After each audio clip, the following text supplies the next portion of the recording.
I'm so sure most of you have never met this mwalimu before.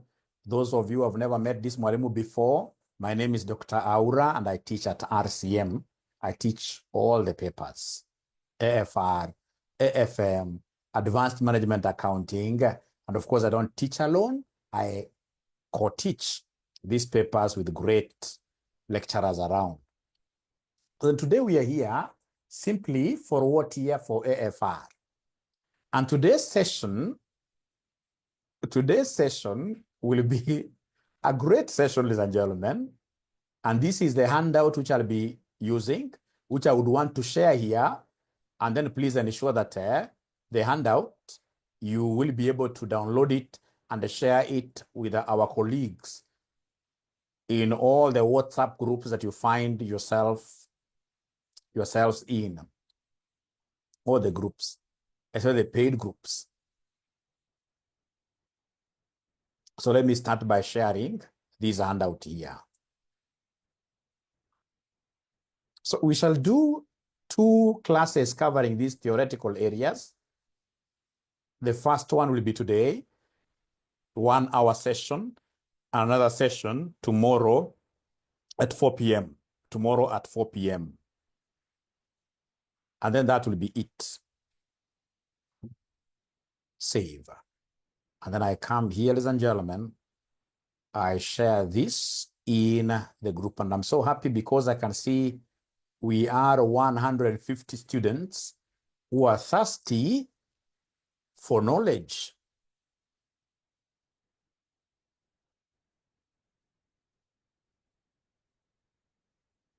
All right. So confirm that you are able to see the handout. Confirm that you are able to see the handout, ladies and gentlemen, and then confirm that somebody has been able to share that handout with ourselves in the WhatsApp group. Yeah. So in this case here, please get that handout and share it in the WhatsApp group. That will be very, very good. And then, of course, now without much ado, I'll be able to portray the handout that I'm using here very fast. And you can see those areas that you guys have predicted are the same areas that I'm also dreaming about. You guys are very, very close. All right. So, of course, in this case here, we have related party, especially the disclosures bit of it. Related party disclosures. It will be very important for us to appreciate, first of all, who a related party is and why is it important for us to account for these related parties. Now, ladies and gentlemen, assuming that I'm one of the directors at RCM, directorship at RCM will automatically give me what we call key personnel. It will make me to become part of the key personnel managers or management.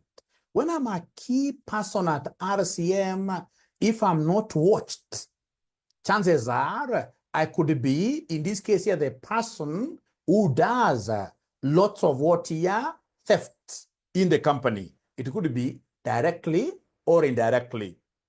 When you're a key person, remember you are the one, for example, who could be authorizing things within the company. You can easily take companies' motor vehicles and use them for personal work. And you don't want that to be accounted for. And that is why IAS 24 wants you to start from right away identifying what we call relatives of this company. We call them related parties, because related parties, ladies and gentlemen, that is where really corruption can happen most. Remember the case of CMC Corporation, big corporation that today as we speak is on its knees. Why? Because of the issue of related parties. We are told the directors of CMC, we are told, it's an allegation, they went and created subsidiaries in Southern Sudan. So those subsidiaries are the ones now that were importing vehicles from their various sources. So those vehicles come, Southern Sudan subsidiary.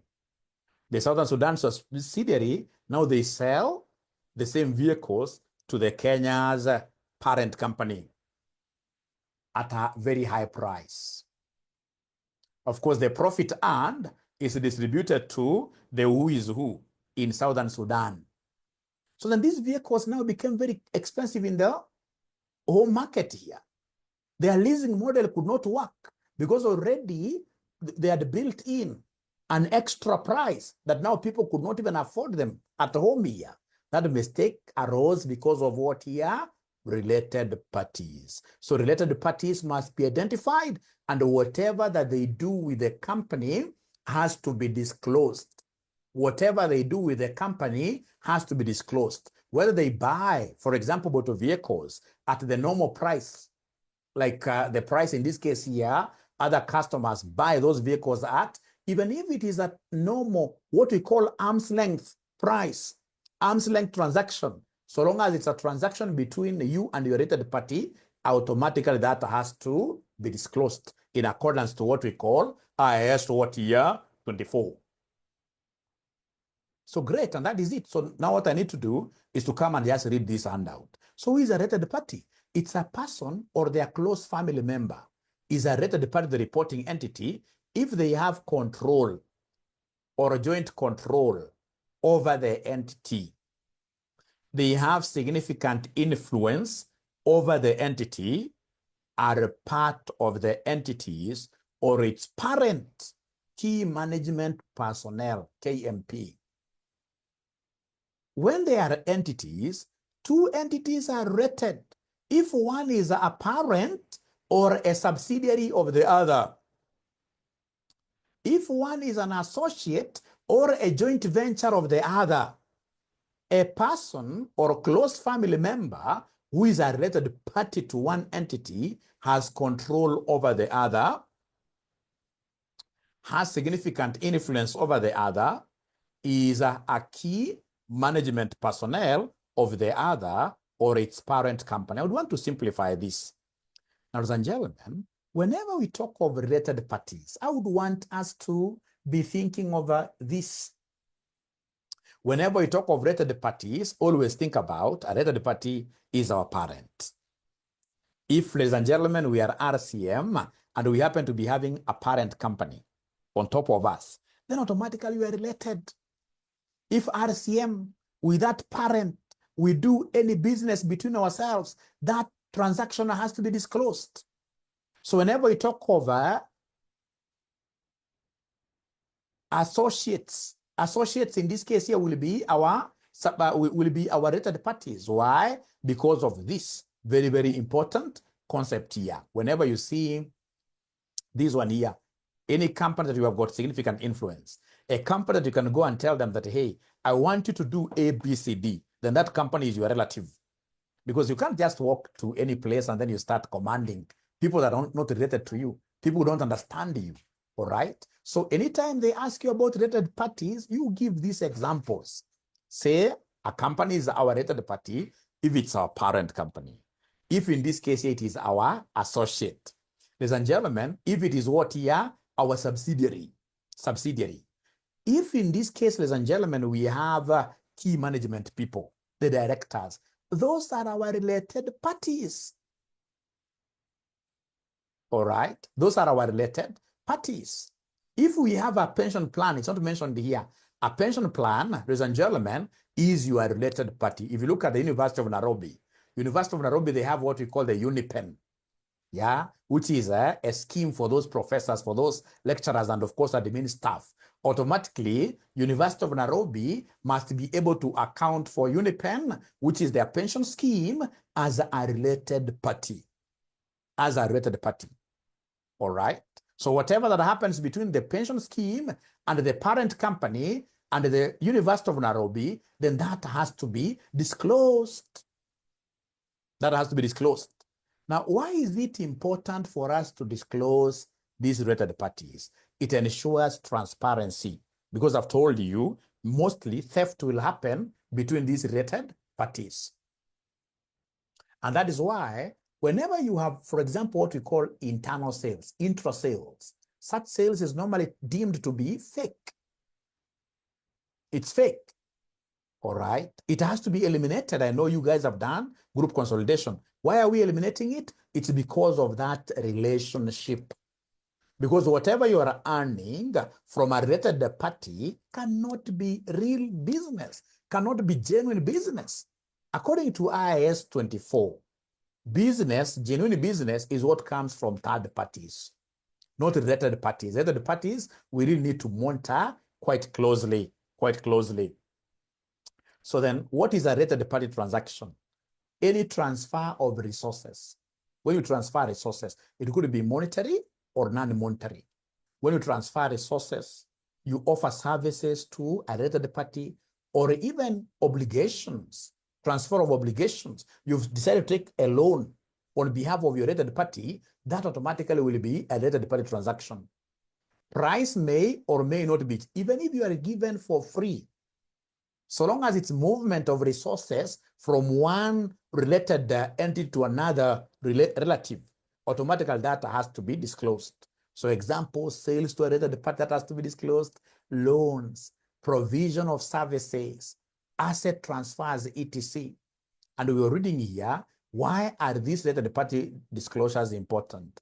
To ensure transparency and a fair presentation in financial statements, prevents misleading performance, e.g. inflated margins due to favorable pricing. All right?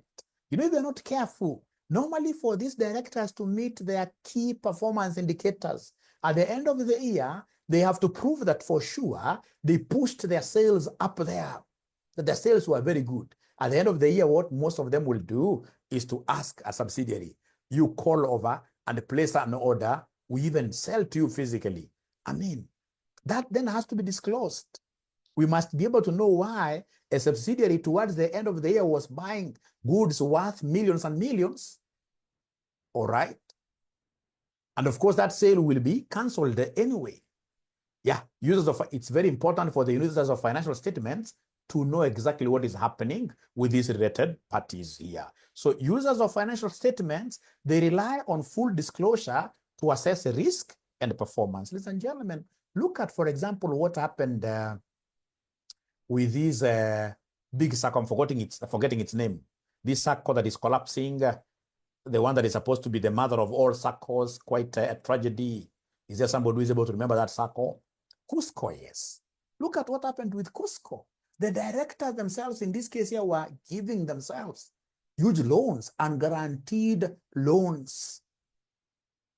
If they were following proper financial reporting standards, then those loans would have been nibbed straight away from the inception. Because rather the parties in the disclosures, you must say, if it's a loan, how much was given to the directors. All right? People would have seen, were these loans guaranteed? Are there any provisions for doubtful debts? People would have seen.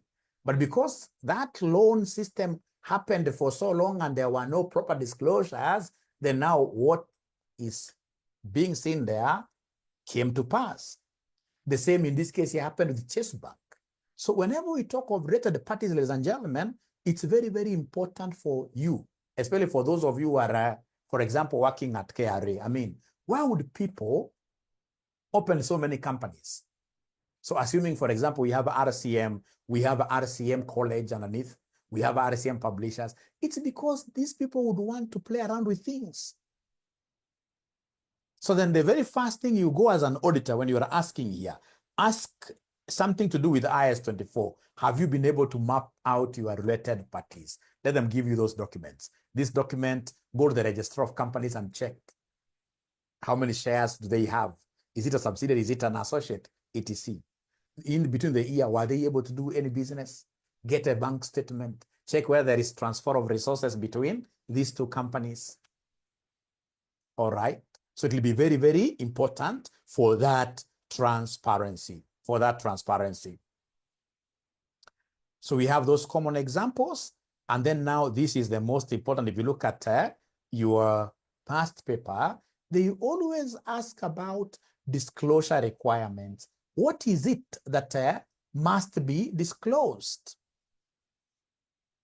If, for example, these subsidiaries have been able to sell goods between themselves, so you must give us the amount of the transaction.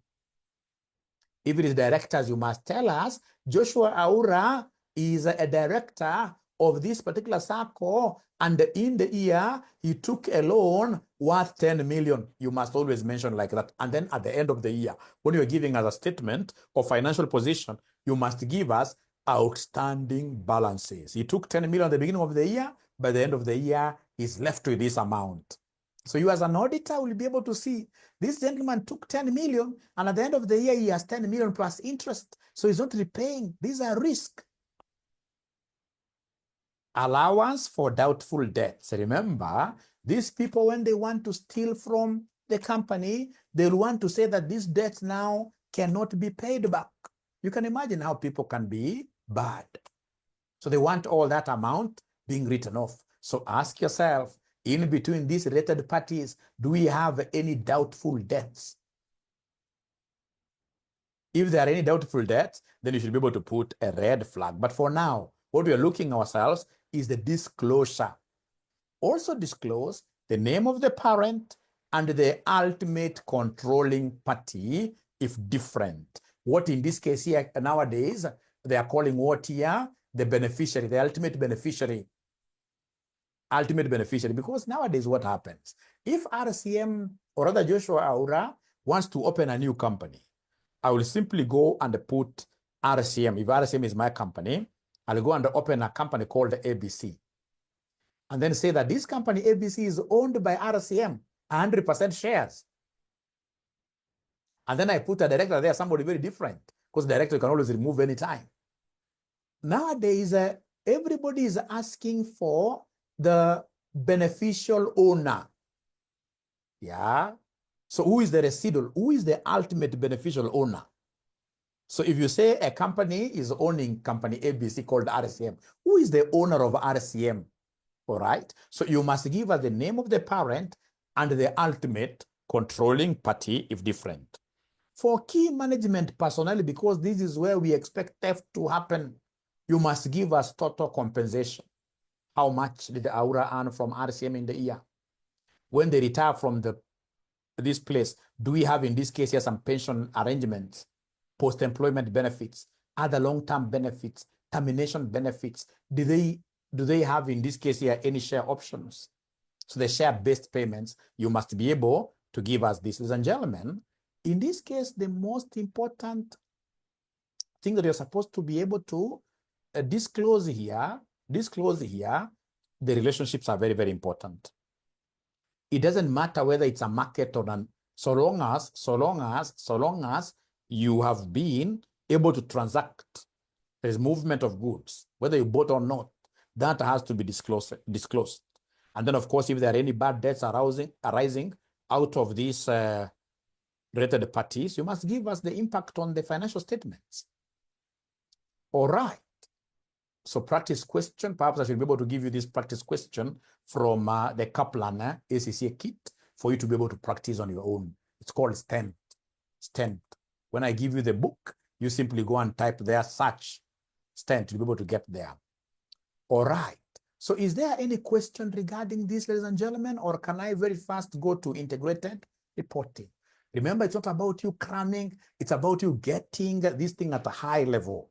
And then being able to defend yourself whenever you get a question of this nature in the exam. I'm so sure you guys will be able to defend yourselves.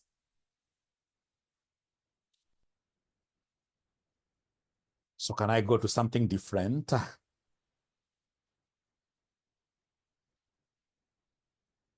So I'm waiting to hear from you. Great. Thank you so much, Ubi. Great. Yes. So then we shall be able to go to integrated reporting. Remember your marks, although AFR is not like AFM. AFM nowadays is actually like 50-50. You'll get some AFM papers nowadays having over 40% theory. AFR, they really try to squeeze those theory marks, but you can get up to 25. And if you're good in theory, like myself, I'm very good in theory, I'll score all those marks, or even get like 22 out of 25.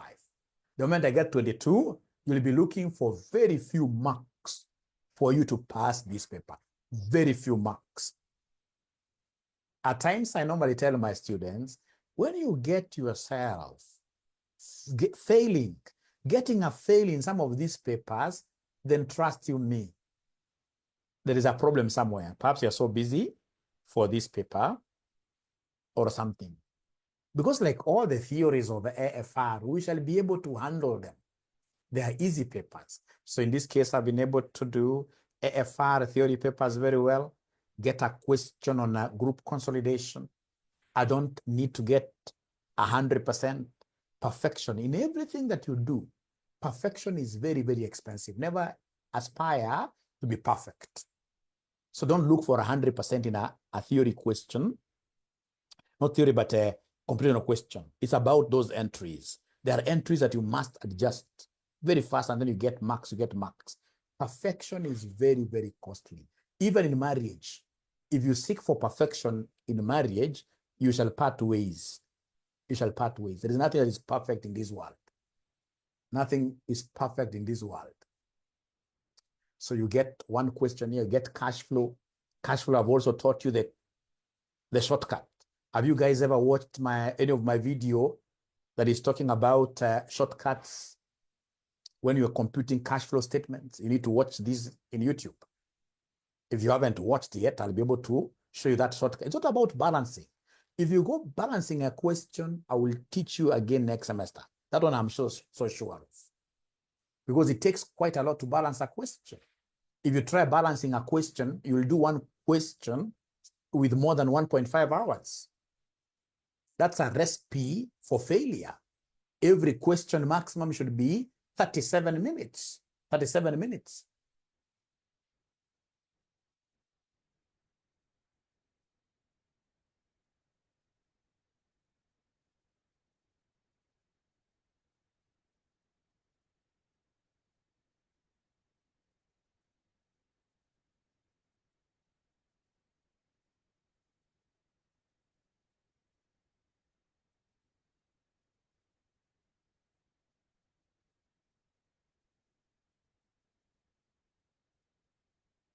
Wow, great. So we shall overcome. We shall overcome. I'll be able to share with you this cash flow question just for your eyes only. For your eyes only. Because where we have reached, the time that we have, ladies and gentlemen, don't look for perfection. Never look for perfection. Never look for perfection. Even at the workplace, never look for perfect employees. Those perfect employees at times, in this case here, could be sick. Some of them could be suffering from bipolar, isn't it? Yeah, if they're very perfect. No. Even in the house, for those of us who have maids, if you keep on looking for perfection, you'll be chasing those young girls every other week. So no perfectionism when we are studying and when we are doing these papers. It's all about throwing points under there, and then you survive. And then later on, now you'll be able to tell people how good you are in AFR. Later on, even us, I can assure you, we never even perhaps got 60%. No. And here we are teaching because we don't want perfection. All right. Yeah. Ojo is asking if a company sells goods owned by, or rather, we have a company here, a CEO's brother. Remember, the family, close family relatives of these key personnel management, like CEO. If you have close family members doing business with your company, automatically that is a related party transaction, automatically. Just like, for example, how you'll get a president's wife, how you'll get a president's wife, for example, ladies and gentlemen, doing business with the state. That's a related party, that's to be disclosed. If the president has a brother and is doing business with the state, that should be disclosed. Because, of course, we know that there is a way they can find, some shortcuts there. They can find some shortcuts there. Thanks for asking that question. All right. So then allow me to go to what we call integrated reporting. Integrated reporting. To integrate is to put things together. So at the end of the day, when we talk over integrated reporting, this is that report that looks at the F, E, S, and the G.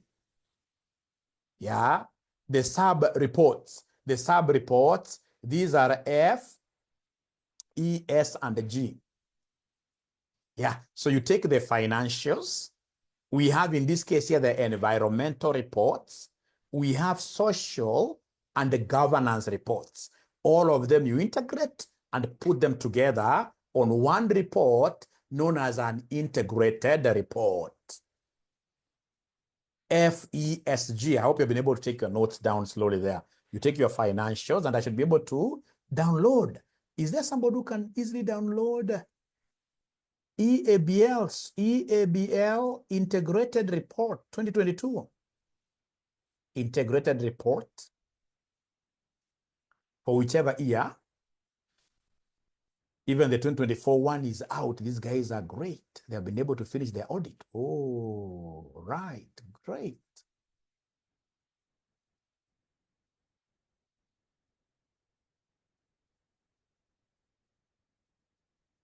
Because when we show you these things practically, they tend to make a lot of sense. All right.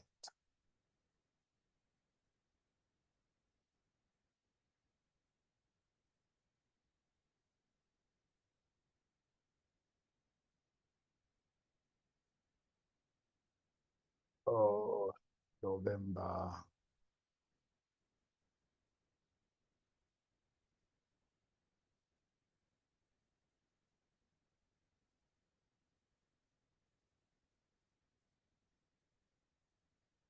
Right, just a minute. So whenever we talk of integrated report, ladies and gentlemen, we are looking at a wholesome report, which has got financials. It has an environmental report. It has got social report and the governance, very important for us to be able to appreciate that. Very important for us to appreciate that. When you talk of an integrated report, this is a report that has been prepared on the basis of what we call triple P bottom line. Triple P bottom line. So triple P looks like this. PPP, triple P like that. That has to show profits. It must show profits. It must tell us what we are doing for the planet, and it must tell us what are we doing for the people. 3 key things. So it can't be a world of money only, that you're the only ones, in this case, yes, directors who are simply pocketing money as shareholders, pocketing money, and then the other stakeholders are getting nothing. No, that's the greedy model.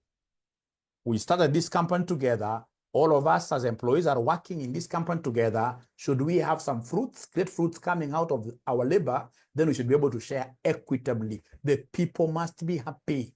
So when you talk of people, we are looking at employees, the stakeholders, we are looking at directors as well, we are looking at suppliers. If you're that company that takes too long to pay suppliers, like now what we are seeing with this county government, that is not right.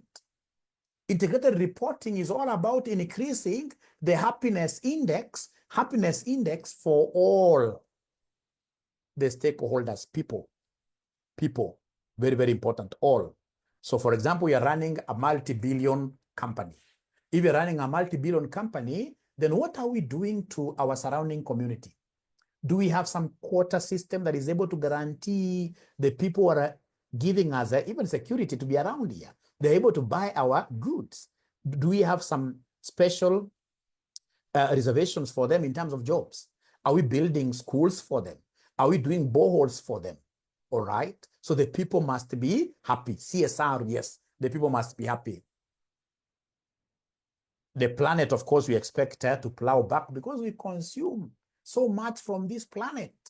We need to give it back. So giving it back means, in this case here, working on, for example, planting trees to ensure that trees will be able to absorb carbon dioxide. Yeah, so that we are good with the ozone layer. All right. Carbon emissions are not very good. Whenever we have this carbon dioxide being emitted, let's have, ladies and gentlemen, trees that are able to absorb those carbons from there. All right. So we need a whole chapter talking about how good are we to the environment. Are we able to use, for example, are we a company that is able to use the 3 R's? Do you know the meaning of 3 R's in terms of the environment?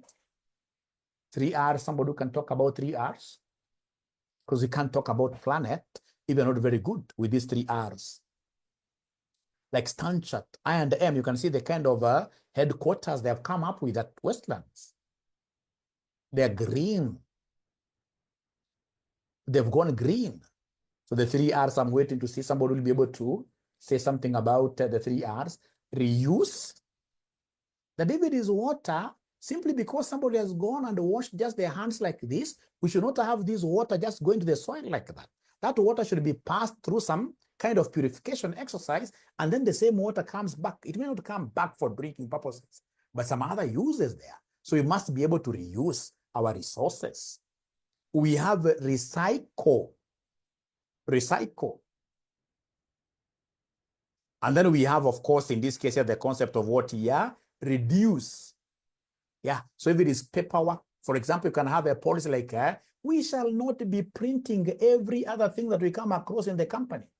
So we start, in this case here, winning, we start reducing. So reducing is the same as what you're refusing. So you go to a supermarket, somebody gives you like a carrier bag, like now I'm a man. So if I want to take, for example, like a bread, and you want to give me, I should be able to eat my bread as somebody may tell me that that's bad manners. But you see, I want to be good to the environment.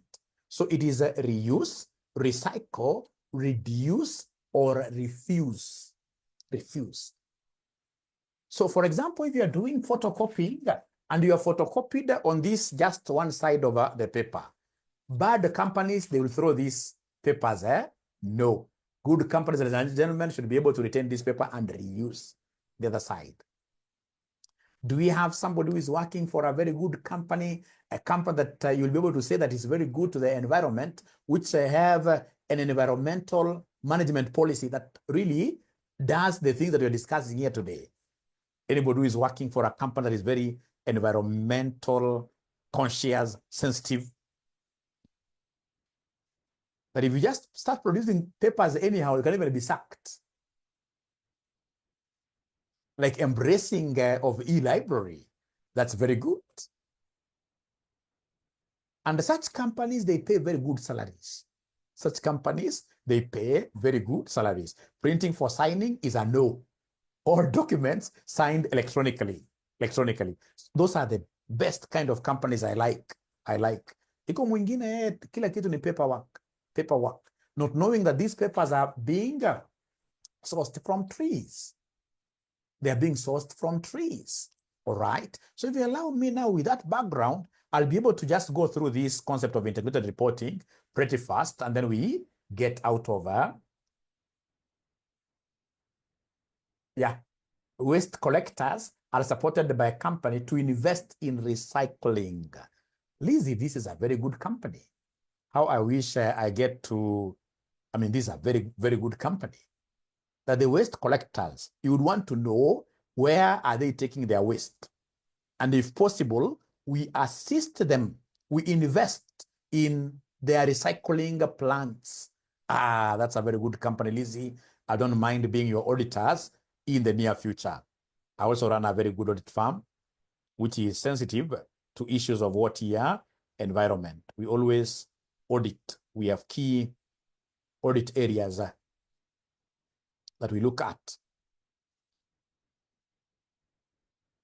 So again, ladies and gentlemen, there is no way you can ever talk about integrated reporting without looking at the 6 capitals.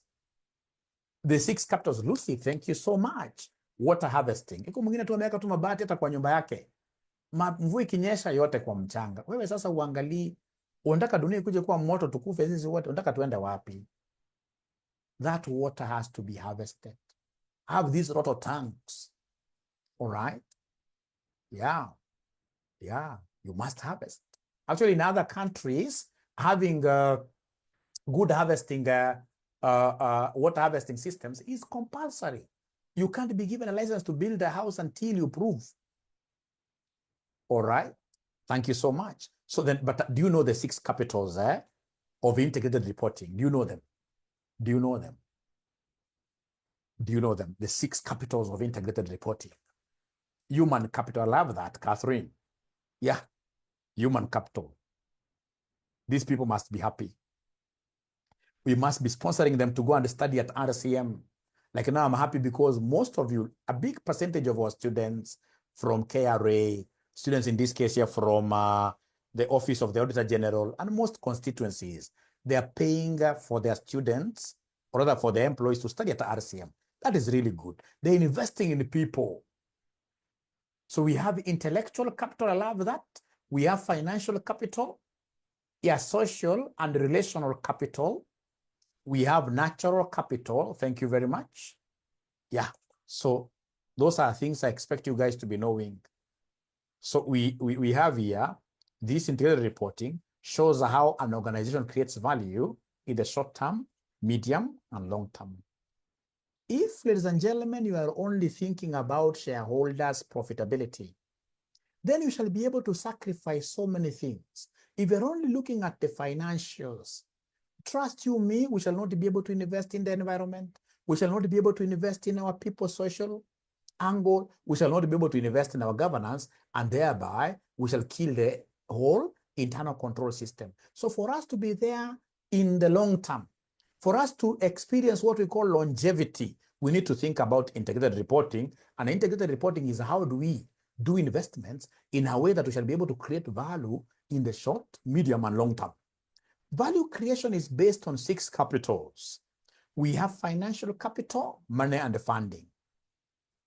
We have manufactured capital, the physical assets, the buildings, the machines. We call them manufactured because in most cases, we started like RCM, we never had anything, but now with the time, we are able to do some constructions here and there. We are able to own machines here and there. So we have manufactured that capital. Then we have intellectual capital. Good companies must have patents. The innovations in this case here must be trademarked. If you're working for a company that does not own even a single trademark with KPI or ETC, is it KPI or KP? This organization that approves, and of course is able to keep trademarks for us, then you're not working for a very good company. Or if the company is yours, you are basically lagging behind because there is a very, very important capital base that is supposed to be building. Because if, for example, you have not patented, for example, like RCM College is patented, somebody will be able to come from outside there and form the same style, kind of a name, and they'll be able to beat you in business. You start marketing for them. So once you start discovering some things here and there, however little, small they may look like, always ensure that is intellectual capital and ensure that you are patenting. Then we have this human capital. Take care of your employees, they'll be able to take care of your customers. So human capital, what kind of skills, experiences, motivating people, do you normally take them out there for some, yeah. Then we have, ladies and gentlemen, just like any human being, companies need also to be socially good. Socially good. You need to have partnerships, all right? You need to have, you know, I was reading somewhere that in this world, there is nothing like, for example, disability. That disability is bad attitude.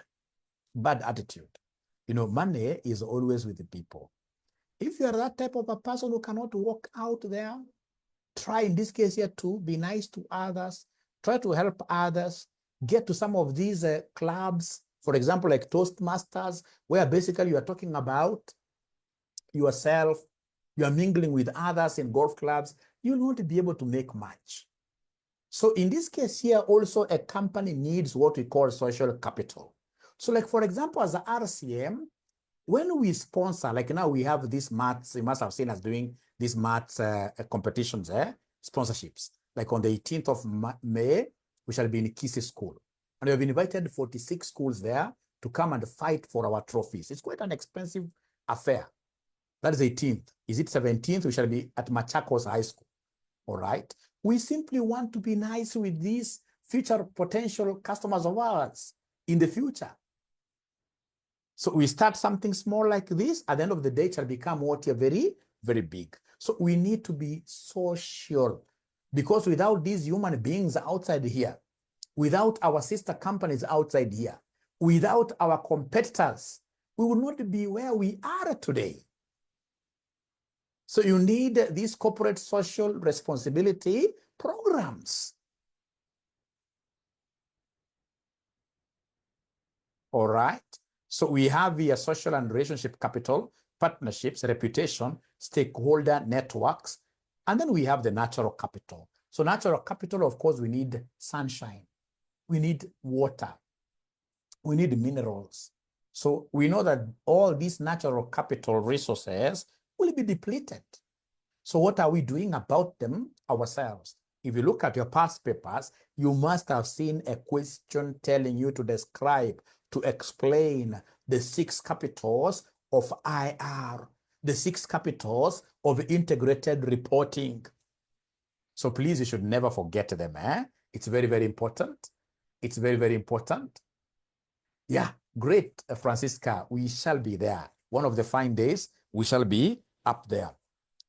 So content of an integrated report, again, this is very, very, very popular. I mean, this integrated report, what should it have? Every company should talk about the future outlook, the future outlook. So as RCM, how does the future look like? For example, right now, we have a proposal with St. Paul's University. Would want to start offering their certificates, their diplomas. Basically, would want them to incubators, because we are looking at ourselves, in this case here, being the very first open private university for, business courses. So we have to look at where are we today, where are we going? What shall become of us in the future? You must define this. Even you as an individual, you must be able to look at your future from today. This is Joyce today. In the next 10 years, what should be of me? I should be a CFO. What do I need to become a CFO? I need to do this and this and this.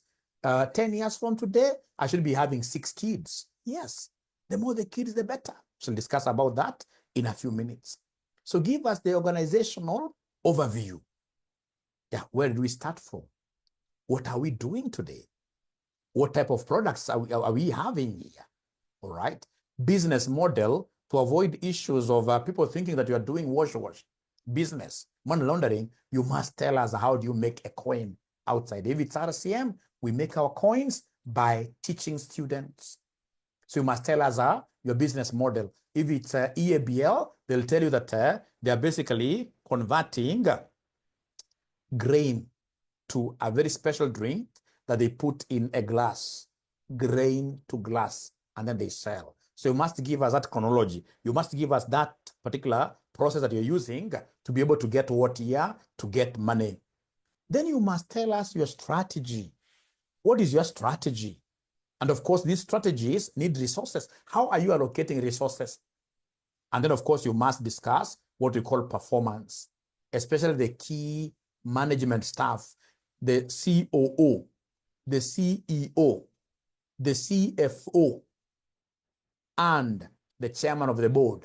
They must always have a special area in the integrated report where they discuss performance. And I'll be able to show you how that works. Many times they have asked students to provide contents of an integrated report, and they are not able to do that. So this performance here is very, very close to what we call management discussions and analysis, MDAs, management discussions and analysis. We also call them management commentary. The purpose: it adds context to understanding the financial position, performance, and the cash flows. It's not mandatory, but it's guided by the board's practice statement. The key elements: we expect this CEO, CFO, and the chairman of the board to tell us the nature of the business model, basically, to give us the objective and their strategies. Our objective, ladies and gentlemen, as a college, is to empower personnel who are working in this financial reporting industry to become the best that they can, to become better versions of themselves. So what strategies are we involving? Having, for example, the very best teachers who are not only just classroom teachers, but experienced. people in the industry, all right? We have strategy, for example, ladies and gentlemen, this concept of charging low fees. I mean, we charge about 4,800 and we're able to give people so much, all right? Competitive fees, all right? So you must be able to give us strategies. What resources do you have financially? Where are you, all right? So for example, when we were getting our license with the HELB, you must show HELB. This is a private institution. Should it collapse, how will we be able to pay them back? Because these are loans being given to students. So you must come and tell them that we have got these resources. Like ourselves, we are big with the money market fund. So you tell them that, I mean, look at this money. When we even have a policy. This money should be able to go like this and this and this. So should we collapse, there will be this collateral for you. So you must show resources. Of course, as much as you may want to put everything in order, every company must have risks. So we expect you as management to tell us, this year, for example, given Kasongo's economy, tax issues, I mean, these taxes are really, really changing every often. So that's a big risk. Because automatically higher taxes means what here that you're going to have your products here overpriced. And if they are overpriced, chances are you'll be driven out of the market. Remember, this world is becoming a global, I mean, a village. Yeah. If it's a drink, you can order a drink from faraway company and it will be brought here within hours. So if our drinks become very expensive, people will just go to here in Uganda and they'll be able to make orders. So it's a risk. I don't know whether this is something I've observed myself. Like most clubs, what do you think in this case is the future of clubs in Kenya? Because I've started seeing even big people with money. Nowadays, what do? They take their vehicles, in this case here, buy these takeaways, and then they go some near forest. I mean, when you try seeing, and the other time I saw even now people have started carrying, I mean, cooking stuff. Kama wazee, so wanasema tuache iendelee kuchemu. It's crazy. It's crazy. So as a hotelier, this is something that I should be able to pick in as a risk. This Airbnb is something I should be able to put in my financial statements, in my integrated report as a risk. I mean, ladies and gentlemen, after COVID-19, business landscape is really, really changing. Sorry. I need to also look at the comments. Yeah, great. It's changing.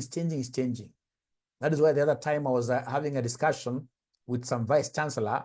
I mean, these guys are very, very big in constructions. If you go to Embu University, Chuka University, they are really constructing. What do you think of those constructions in the next 10 years? Big risk.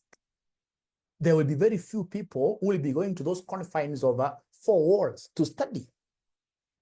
If I were them, right now I would be doing a very, very big platform, virtual platform. Because currently, how many people do I know who are studying in Dubai universities? Very many, UK universities, simply because of what are these virtual things. So if our universities are not careful, they are going to be left really behind. So this is not the time when you start investing in those particular things, no. Right now, a good university should be thinking of virtual. How do we make our virtual spaces very competitive? So they can even have people from the USA studying locally. Yeah, I mean, that's bringing foreign direct investments like that, bringing foreign direct investments. Even if there is open university in Kenya, I know that. It's not enough. Every university should strive to be kind of an open university is quite a different concept. Yeah, should strive to be big in terms of what online, in terms of online. Even in the future, let me tell you what will be happening, even in medical fields. People will be going to university classrooms for practicals. Most of these theories will be studied where? Out here. Outside here. It's debatable, but it's good for you to know those kind of risks that you'll be able to mention somewhere when you're asked.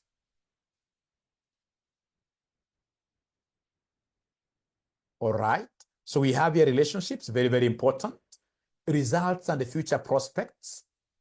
Then we have key performance measures used by management. We shall take a 5 minutes break. I hope that is in order. When we come back, I'll be able to take like just 10 or 20 minutes or so. to finish. The 5 breaks basically will enable me to download some few integrated reports. So 5 minutes only, and then you come back. Please grab a glass of water.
So there is a student up here who has asked a very important question that has just left me remembering something.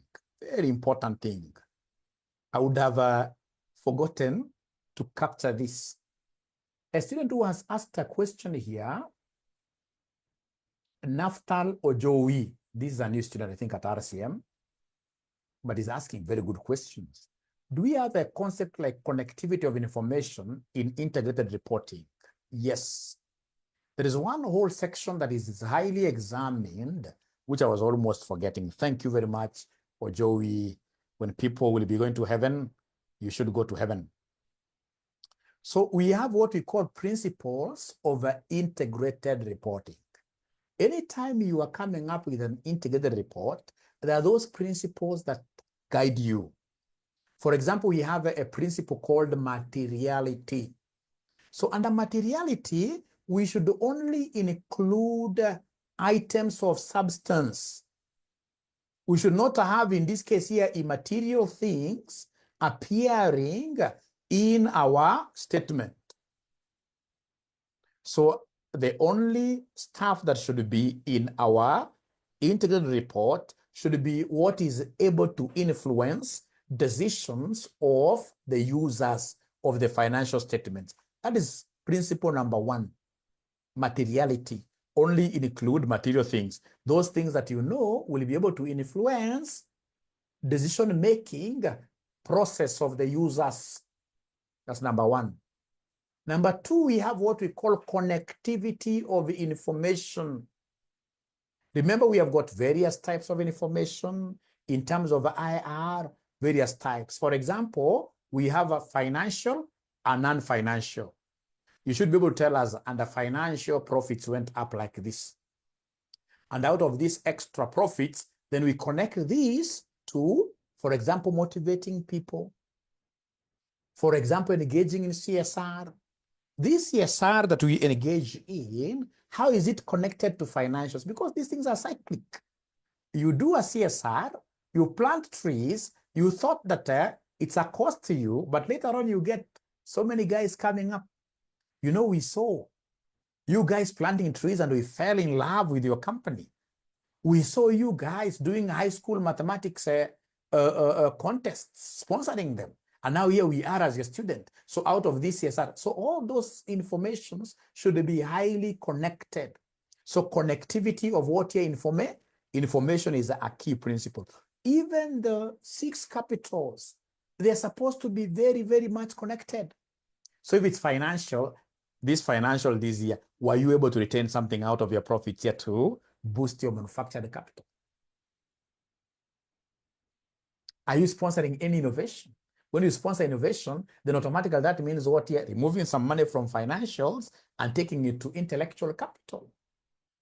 So there must be connectivity of information. There must be connectivity of information. Are we there, ladies and gentlemen? Are we able to follow? Are we able to follow what Mwalimu is talking about? Are they able to follow the principles? We have stakeholder relationships. The various stakeholders, ladies and gentlemen, are related, all right? So we have various stakeholders. We must use what we call Mendeley system of mapping. Mendeley system of mapping our stakeholders. So go ahead and tell us who your stakeholders are. Who are our stakeholders? Employees, directors, suppliers. Remember, we have connected. Yeah. And we also have, in this case here, those ones that are out there. All right. So how are we relating? Because most of the companies outside here lose on their longevity because of squabbling within organizations. When these various stakeholders in the company are not related, they're not relating very well, trust you me, the whole house will come tumbling down. When the center can't hold, the center is the company. When there are lots of squabbles, like right now, of course, I don't do politics, but because of how we relate here, at times we have to take you to things that you guys know. Look at the cost which our president is incurring for having chased Gachagua away. If you were the president today, do you think in this case it would have been good to chase Gachagua? Yeah, please. Do you think in this case it would have been wise? Would have you done that if you were the president? Would have you done that? Of course, Gachagua may have done very, very bad things to him, but do you think it was wise to send him away? So that is the concept of what here squabbles within an organization. It can easily, so when you are doing an integrated report, let's get to know how are the various stakeholders relating. When we see, for example, like people in Turkana seated on the road saying that they cannot allow any truck to leave with fuel from Turkana land to any other place in Kenya, it means automatically that stakeholders are not relating very well. So when I'm doing, in this case here, integration, integrated report is about bringing things together, bringing stakeholders together, bringing those 6 capitals together, bringing this FESG together. So we don't want a situation where, ladies and gentlemen, we don't want ladies and gentlemen, a situation where, great, I can see very good discussions there. I'll be able to read this later. I like students who are that verbal. That's very, very good. So connectivity of information is very important. Another principle is the concept of strategic focus. Strategic focus and the future orientation. Our company like RCM, we are really thinking about the future. And I know the future is bright. That is why we have begun the high school tuitions. And anybody who is having their sons, their daughters in our high school tuitions, they'll be able to tell you that they're getting value. We are investing in this case in very, very good teachers. We have about 80 students. They are not able to break even. But you see, we are looking at the future. Because when I walk around, currently now I have parents who have started doing what we call homeschooling. Like my daughter is at Moi High School, Kabarak. Yeah, and we have one parent who pulled a son from Kabarak, not to take him to any other school, but to do homeschooling. So I'm trying to look at 15, 20 years down the line. I can assure you, ladies and gentlemen, our future will be online. The other day, I wrote a proposal to Alliance High School. I wanted RCM and Alliance here to partner in a way that we get Alliance education outside here virtually. Those guys could not see my idea. They turned down my proposal, but I really wish they listened to me. Because, I mean, who would not want to get Alliance education outside here? And I was willing to pump in money, to partner in this case here with libraries, to even put up very big screens where those classes here can be. Basically, if you don't have these small gadgets here and there, you can go to a library on Saturday and get a screen there. You're being taught by Alliance, a teacher from Alliance. And then we get into some kind of revenue share. I mean, I was telling them this was a $1 billion concept, but they never listened to me. So we must be fixed on the future. Yeah, strategic focus. How are we going to add value? All right. Buka Academy, Mumias, Russia, maybe if you have connections, you can talk to me. Yeah, yeah. So we need here to, ladies and gentlemen, companies that were not fixated on the future did what we call strategic drift. Look at Kodak. Kodak was a big behemoth of a company. The only mistake they did was strategically drifting out of what the future wanted.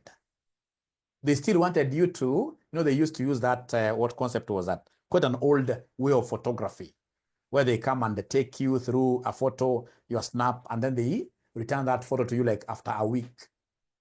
And then we had this smartphone coming. These ladies, they would want, in this case here, when they take a photo, for example, like 1 minute, next minute it's on Instagram. So they lost it. When you strategically drift away, that is very bad. And that is why integrated reporting wants you to be well aligned with your strategy and the future orientation. That's a principle of integrated reporting. So the report in this case here must be able to show us the strategy and how they are creating value over time. Because your customers will always be looking at value creation. If you're not creating value for your customers, these customers are very, very bright. They'll be able to source whatever they're getting from you elsewhere. And then we'll be there crying, who moved away my cheese? Who moved away my cheese? Like currently, I'm sorry to use some of my competitors. Of course, they have really been able to push us up. If you go to Strathmore today, you can't get the number that you normally guys see at RCM studying at Strathmore, not even at Visions. I was a student at Visions, and those days, we were thousands and thousands. But they slept somewhere. They drifted. They never knew, in this case here, what the world wanted of them. After COVID, the world, in this case here, wanted what here online. Now, the colleges which are shining in terms of online, it's KC and RCM. Look at, in this case here, the kind of numbers that we have. If you look at AFM evening, we are talking of 400. If you look at the AFM, it's over 1,000. Just a small trick. The world wanted us to go this way, and then you see now, once you move a little bit slower, and then we have other colleges now having what we call fast mover advantage. You coming to follow them later, it will become very hard. That's why even now universities are approaching us to work now with us. And we were a very small college. A very, very small college. All right. And I can tell you, in the next 5 years, if God helps us, of course, with God, we shall be very, very far. And of course, with your help, you as our students here. And you can see how we are doing product diversification. Now our CBC books are out. That is what we call integrated reporting. You must tell us, what is your strategy? Are you growing your product portfolio? How are you creating value with time? So what we are trying to do, for example, when we come up with these many products, we want to use the same market. Right now, the kind of sales that we have, most of you, we are so assured of some of you having 1 kid, 2 kids. You will buy our CBC books. Those kids, in this case, they will be able to enter our high school, our primary school, school tuitions, etc. Because you have tested our brand. That is the same concept that, for example, companies like breweries are doing. I remember in 2011, breweries approached the farm that I used to work by then. They wanted, in this case here, to have what we call ergonomic study over how a company's products can be tailored to fit needs of some disadvantaged groups. So for breweries, they wanted to know, for example, why women don't take their products. And we were able to do just very, very simple surveys. And women that we came across, they told us that we don't take beer simply because it's very bitter. Since 2012, now breweries started making these sweet beers. Please, I'm not advertising EABL. Don't take their products. Alcohol is bad. I'm just using this as an example to show you that once you get into business, know that business is war. And every time when you're at war, you must keep on coming up with new artilleries, new arsenals. Otherwise, you'll be killed. Business is war. So they started making these sweet drinks. Like which ones? Would you kindly tell me the sweet drinks?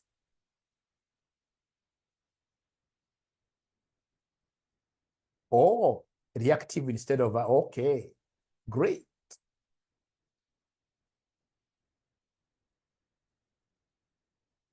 Winning strategy, great. Coffee, no. For example, the Snap, etc. Now, let me tell you something. When they brought these sweet drinks, later on when we were doing now the post-mortem survey, we realized that we had more men taking those ciders and the other drinks, meaning that there were men that were also suffering in silence. So basically, their bottom line grew because of water diversification. So you must come up with new products. Whenever you are giving a strategic focus, I would want to see your report. Your report saying that 2022, we had this number of products. As we move along, now we have, ladies and gentlemen, please allow me to share something here. People are serious with business. It's only in Africa here that we are not serious with business. People are serious with business. If you look at, this is the integrated report of EABL. You can see since 1922, EABL is celebrating life. Yeah, 100 years. 2022 integrated report and the financial statement. They're not supposed to use this word financial statement here. All right, it's just supposed to be integrated report because the integrated report talks about FESG, financials, environment. Then we have, in this case, social and the governance. 100 years old, 100 years bold. Cheers to our next 100 years. This is the future focus, the future orientation we are talking about. These guys are thinking about their next 100 years.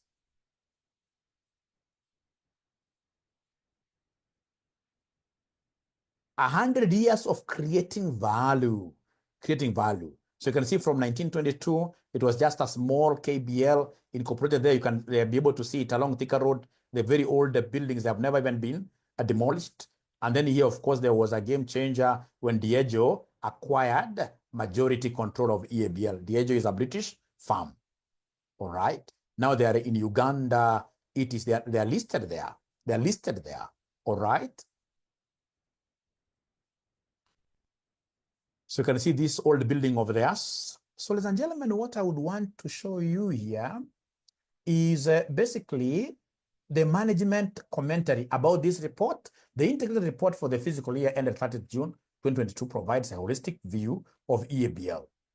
It comprises information about our company's strategy, activities, approach to operating responsibly, financial and financial results. The aim is to comprehensively report to our existing and prospective investors in a unified way that reflects how the company operates.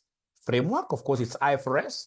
Our integrated report is prepared in accordance with International Integrated Reporting Framework, adhering to fundamental concepts.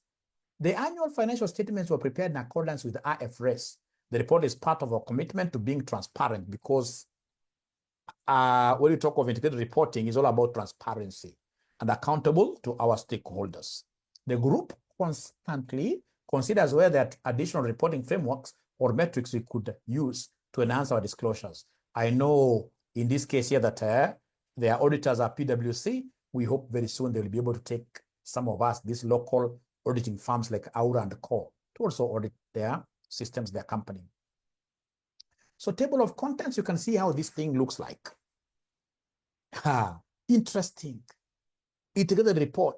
You can see somewhere we spoke about organizational overview as one of the components of an IR. You can see EABL overview. You can see they have our business model. You can see they have stakeholder engagement. Stakeholder engagement. You can see they have a whole section where they're talking about their performance. All right. You can see they have a whole section where they're talking about governance, FESG. All right. So, ladies and gentlemen, if you look around, they have financial statements there.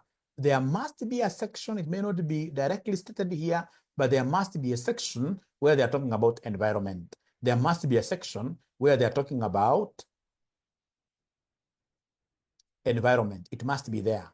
So please allow me to look for these capitals, the 6 capitals, and then you'll be able to see the connectivity.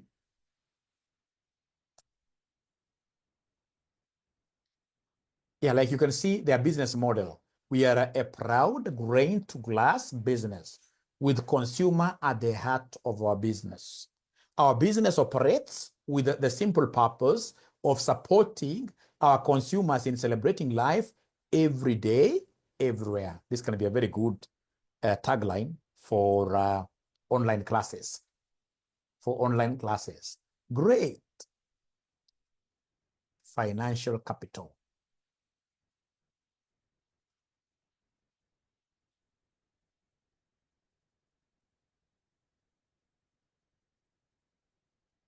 So those 6 capitals will be able to find them.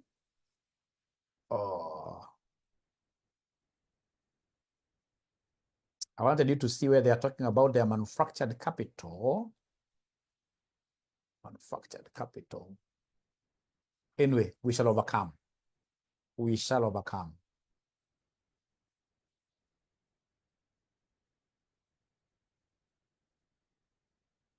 We shall overcome. It must be somewhere. It must be somewhere. Great. Thanks for that answer, Victor. Great. So, but at least you are able to see, ladies and gentlemen, how this thing looks like, our business. You can see, like, now this is what I was looking for, only that I was searching using now wrong names. Like manufacturing capital, we have 7 production sites across East Africa devoted to research and development, distillation, maturation, brewing, warehousing and packaging of spirits and beer. Our investment in property, plant and machinery are a source of competitive differentiation. Kenya shillings 69 billion. In property, plant and equipment, Kenya shillings 2.5 billion productivity savings. All right.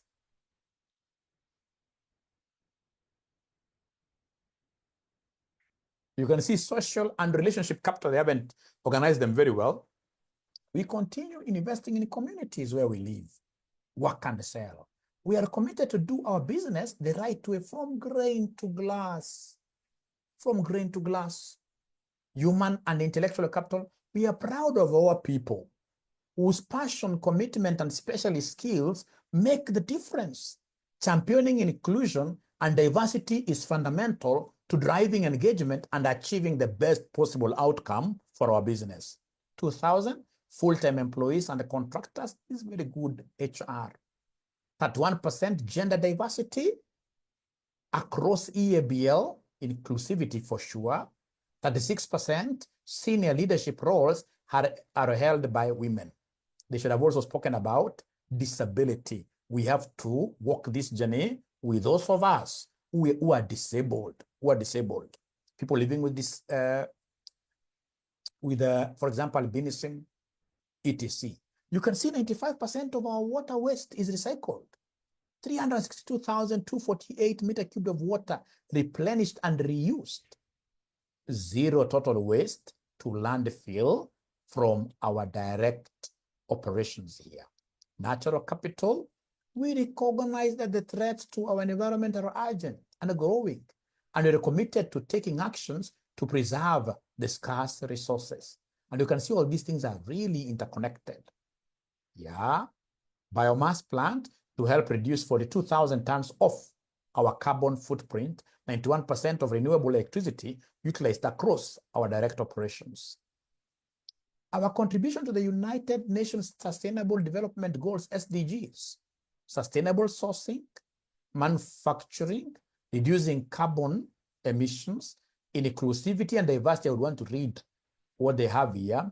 Water preservation, growing with communities, the people aspect, promoting health and safety, promoting positive drinking. You can see stakeholder engagement, why we engage, our stakeholder interests. And then most importantly, I would want us to read the chairman's statement.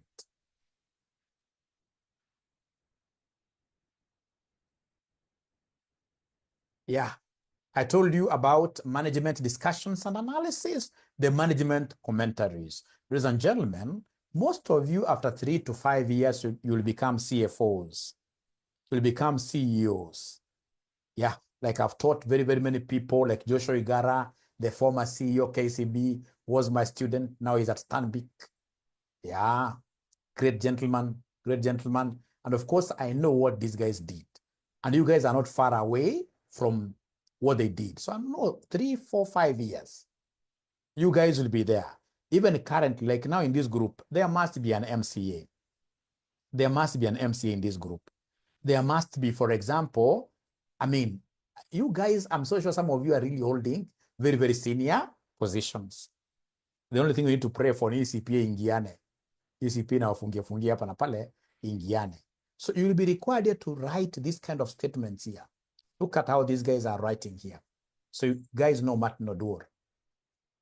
Group chairman statement. I'm very pleased to share with you our report for the fiscal year 2022. A period which saw regional economies begin to recover from the impact of COVID-19 pandemic. As you know, our 2 previous financial years were deeply impacted by the vagaries of the pandemic. And our focus then was to protect our people and the business. Fiscal year 2022 has been a much better year. Not only have we seen a full reopening of our economies in East Africa, but we have also witnessed a resumption of our own trade business. Despite the challenges, our focus and agility, future focus, have enabled us to navigate the volatility and deliver strong performance. The managers must discuss performance. Our employee engagement remains high, and we continue to invest for long-term growth in our brands and in our portfolio. As a consumer-driven business, we take time to study the market, to understand consumer needs and wants and how best to satisfy them. That's why we continuously invest in innovation of our brands and delivery channels. As I finish this, the board and the management team are committed to delivering long-term value to all our stakeholders. Long-term value is integrated reporting. As we celebrate 100 years of EABL's operations, we continue to pursue our vision to be the best performing, most trusted and respected company in Africa. So, ladies and gentlemen, I want to believe now, should they bring a question regarding this integrated reporting, I don't want you to cram, but you shall be able to give it justice. You shall be able to give it justice. All right. So can I go on, ladies and gentlemen, to something different now? Yeah, Faith, once we get, in this case here, a good university to partner with us, we shall be able to reach there. It's about 3, 4, 5 years in incubation, and then we become a fully fledged university ourselves. So they are ready.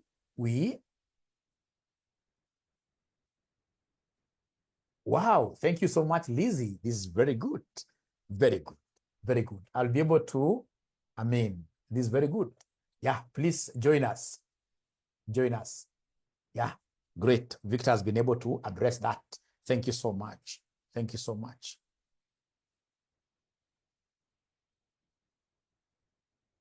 Yeah, that is the advantage of studying at RCM. You get more than the paperwork. You get more than the classwork. You get to learn so many things. Now, ladies and gentlemen, the last concept of today is conceptual framework. I love this conceptual framework. Now, when we talk of conceptual framework, this is that framework that has got key concepts, key principles that the IASB uses whenever they want to create new standards. So whenever they want to come up with a new standard, they must always go to the concepts document, what we call the conceptual framework.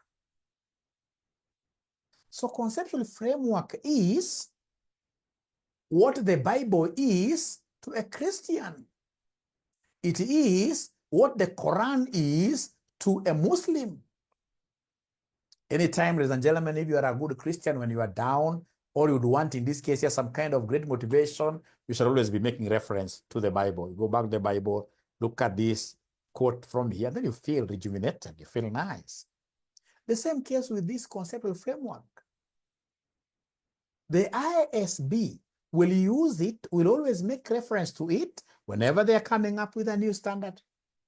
The accountants like myself outside here who have worked with these international firms, when you get yourself in an issue where you're not able to interpret an IFRS very well, we shall always make reference to the conceptual framework. Because the conceptual framework is deeper than most of these IFRSs. You'll be able to get more meanings out of this conceptual framework. For example, how they define an asset. So anytime you want to do interpretations, you want to know how a particular IFRS was created here as an accountant, you will be able to go back to the conceptual framework.